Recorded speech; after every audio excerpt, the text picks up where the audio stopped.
ask for a sample of handwriting to analyze, it's always suggested that they use that kind of pen. Fountain pen. Fountain pen. Why is that so? Again, because for gel pen, you don't have to put a lot of effort while writing for it to come on the paper. For ballpoint pen, you have to put pressure for the ink to come out, right? It's not as smooth as gel pen. But for the fountain pen, it's effortless. It's not... It's on you that you want to put pressure or not. Exactly. Anyway, the ink is flowing. Anyways, because the ink is going to come out, right? So for gel pens, it's completely effortless. For ballpoint pens, it's a lot of effort.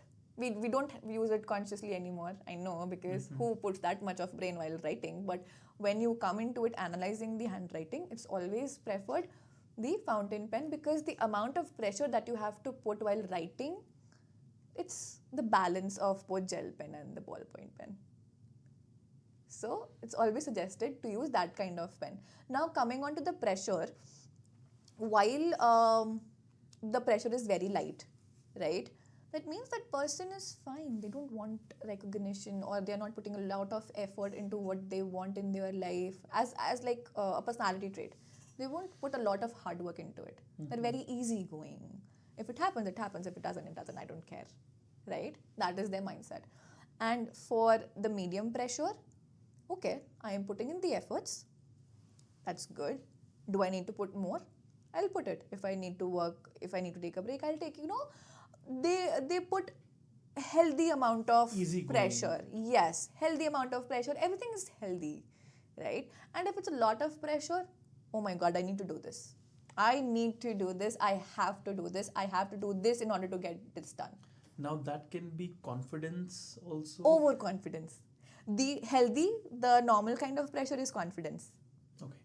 The extra amount of pressure that is in their handwriting. What about that doesn't show ambitious? Of course it does. Of course it does. So I'll tell you another fun fact here. When we ask for a sample of handwriting, we always ask the person, first things first, you have to have a plain paper, not the ruled kind, because there will be a few things that will be neglected for us to analyze. We won't be able to, analyze that part of your handwriting. That is one. Second, you have to sit on a comfortable chair and table.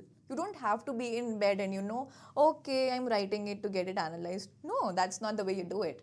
The third point would be, what I suggest, you have to write a letter to yourself.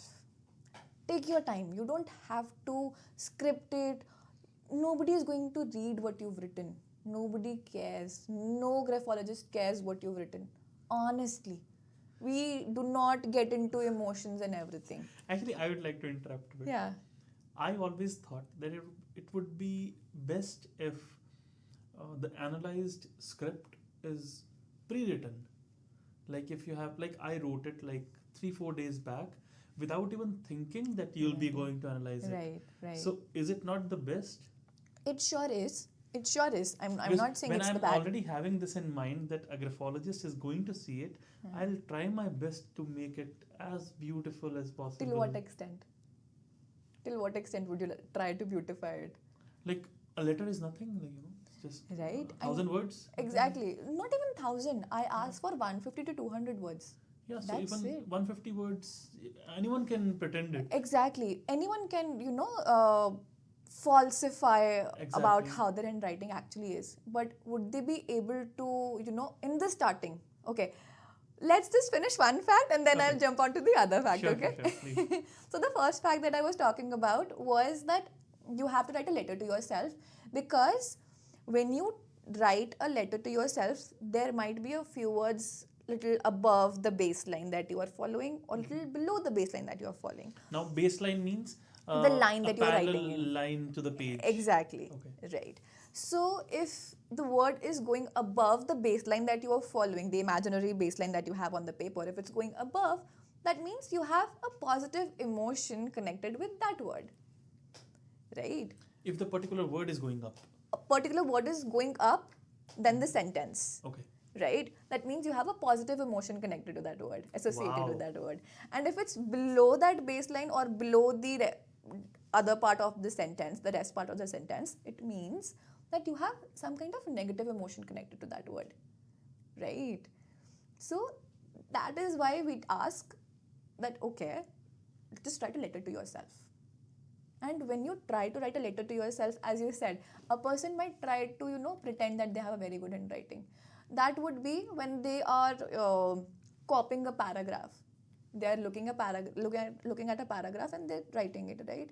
But when you try to write a letter to yourself, you will be so much carried away with the emotion while writing a letter, and that too to yourself, you would forget that, oh, I need to beautify my handwriting.